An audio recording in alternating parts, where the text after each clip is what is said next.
Assalamualaikum warahmatullahi wabarakatuh. Sampai bertemu kembali di perkuliahan Etika Profesi Hukum. Hari ini saya akan mempelajari atau memberikan tema yang berkaitan dengan perbedaan baik dan buruk. Jadi dalam etika profesi hukum atau etika pada umumnya diperlukan kita memahami terkait dengan apa itu perbedaan baik dan buruk. Baik, apa sebenarnya perbedaan baik dan buruk dan apa kriteria sesuatu dapat dikatakan baik atau buruk? Baiklah kita pelajari bersama-sama melalui pertemuan pada kesempatan hari ini. Jadi secara bahasa, pengertian baik itu bisa berasal dari kata bahasa Arab, yakni dari kata khair, atau dalam bahasa Inggris yang berarti good, atau dalam kitab Murjid itu dikatakan sebagai lois ma'luf. Jadi secara bahasa kata baik ini dapat dikategorikan dari berbagai macam bahasa, baik dalam bahasa Arab maupun dalam bahasa Inggris. Pengertian baik menurut etik adalah merupakan suatu yang berharga, suatu yang memiliki tujuan. Artinya, ketika suatu hal dapat dikategorikan sebagai suatu yang baik, maka dia adalah suatu yang berharga atau sesuatu yang memiliki tujuan. Sebaliknya, hal-hal yang dapat dikatakan tidak berharga, dia adalah tidak berguna dan juga tidak memiliki tujuan. Selain itu dapat dikategorikan sebagai hal-hal yang merugikan, sehingga tercapainya tujuan itu dapat terhalang melalui hal-hal yang tidak baik tadi atau merupakan hal-hal yang buruk tadi. Kemudian baik juga dapat dikategorikan sebagai suatu yang mencapai kesempurnaan. Jadi suatu yang bersifat baik itu dapat dikatakan merupakan sebuah hal yang sempurna.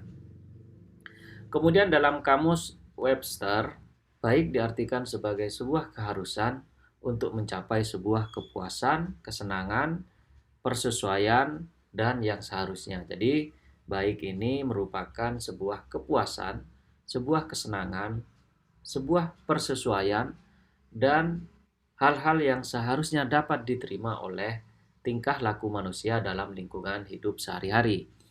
Sehingga kemudian dari pengertian-pengertian tadi, baik dapat diartikan sebagai sesuatu yang mencapai kesempurnaan, yang menimbulkan rasa keharusan dalam kepuasan, kesenangan, persesuaian yang dimiliki nilai kebenaran atau nilai yang diharapkan dan mendatangkan rahmat serta memberikan perasaan senang dan juga bahagia yang berhubungan dengan luhur, martabat, dan hal-hal yang menyenangkan dan disukai oleh manusia.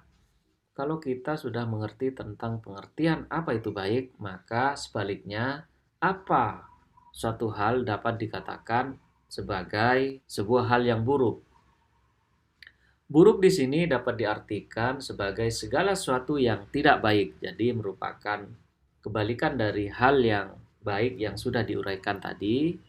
Kemudian juga diartikan sebagai tidak seharusnya, kemudian juga diartikan sebagai di bawah standar, kemudian juga diartikan sebagai kurang dalam nilai, tidak mencukupi, juga diartikan sebagai suatu hal yang keji, jahat, tidak bermoral, tidak menyenangkan, tidak dapat disetujui, tidak dapat diterima, suatu hal yang sangat tercela, lawan dari baik, dan perbuatan-perbuatan yang bertentangan dengan norma-norma masyarakat yang berlaku pada masyarakat pada umumnya. Jadi hal-hal yang buruk ini merupakan kebalikan dari pengertian dari hal-hal yang bersifat baik tadi.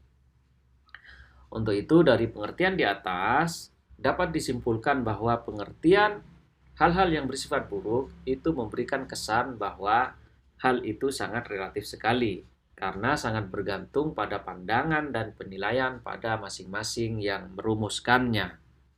Sehingga kemudian dari pemahaman tentang hal-hal yang bersifat buruk tadi, maka dapat disimpulkan bahwa buruk merupakan kebalikan dari hal-hal yang bersifat baik, yang tidak seharusnya, tidak bermoral, tidak menyenangkan, tidak dapat disetujui oleh masyarakat pada umumnya, dan bertentangan dengan norma-norma yang berlaku baik di masyarakat maupun dalam adat istiadat tertentu. Lalu apa ukuran baik dan buruk sehingga kita dapat membedakan suatu hal dapat dikatakan baik atau dapat dikatakan buruk? Yang pertama ukurannya adalah nurani manusia.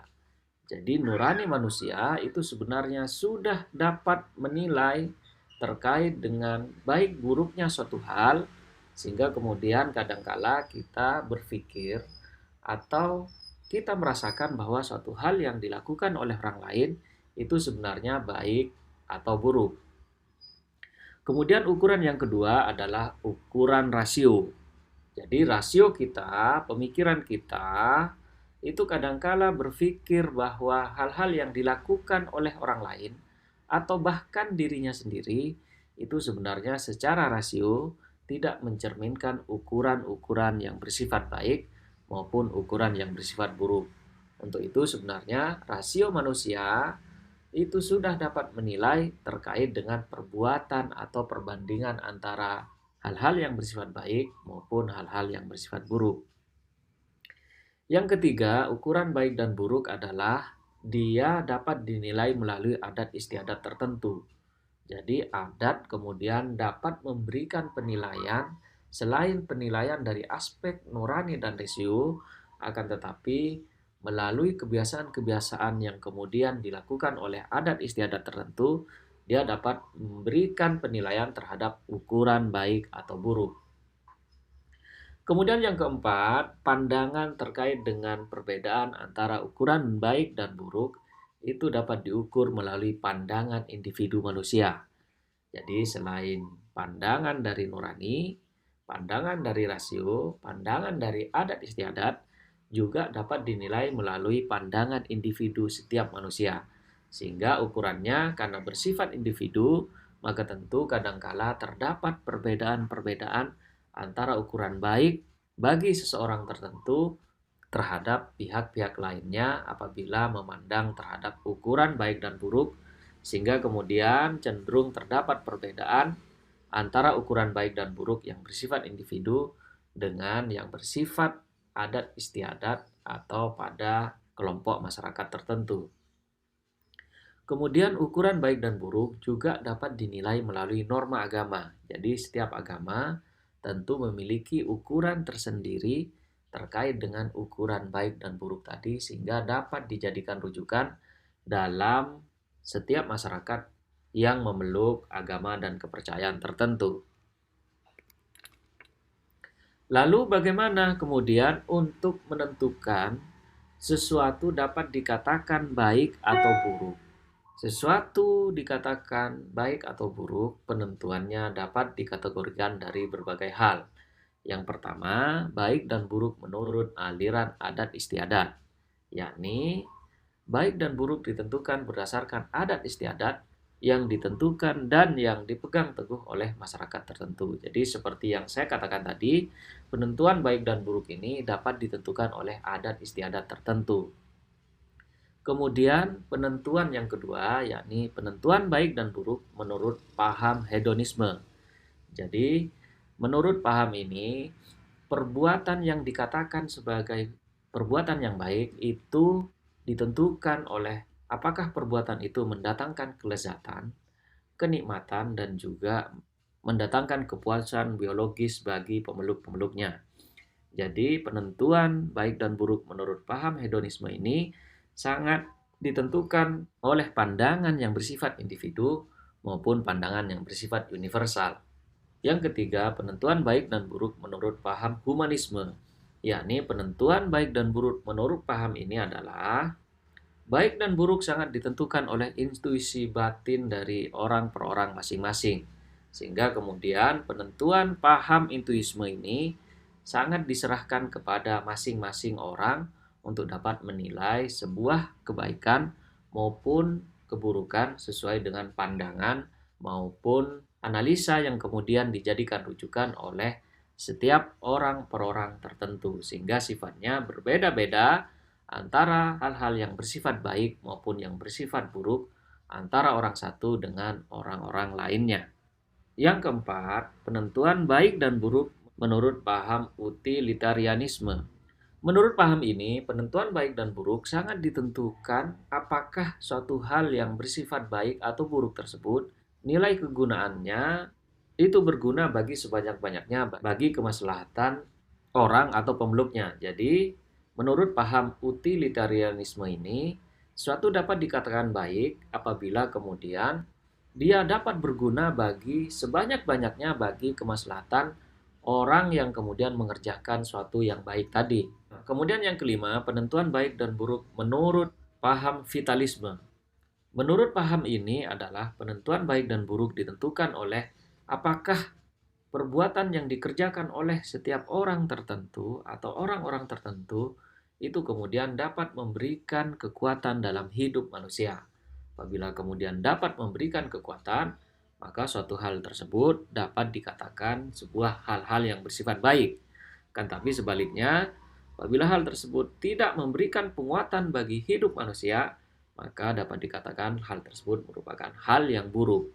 Kemudian yang keenam, penentuan baik dan buruk ditentukan oleh paham religioisme, yakni penentuan baik dan buruk itu sangat ditentukan oleh kehendak Tuhan. Artinya, baik dan buruk itu sangat ditentukan oleh aturan-aturan yang sudah ditentukan oleh agama tertentu yang dicetuskan baik melalui wahyu maupun melalui kitab-kitab tertentu dalam agama yang dianut oleh setiap manusia. Yang terakhir, yang kedelapan adalah penentuan baik dan buruk menurut paham evolusi. Menurut paham ini, penentuan baik dan buruk itu tidak dapat ditentukan dalam masa-masa tertentu. Dia terus berevolusi, dia terus berubah sesuai dengan perkembangan masyarakat pada umumnya. Sehingga kemudian, menurut teori ini, baik yang sekarang belum tentu dapat dikatakan baik melalui tahun-tahun berikutnya. Karena yang dikatakan baik pada saat hari ini itu tentunya dapat berubah sesuai dengan perkembangan zaman. Baiklah, itulah perbedaan antara pengertian baik dan buruk yang dapat saya sampaikan. Semoga dapat bermanfaat untuk kita semua. Saya ucapkan terima kasih. Assalamualaikum warahmatullahi wabarakatuh.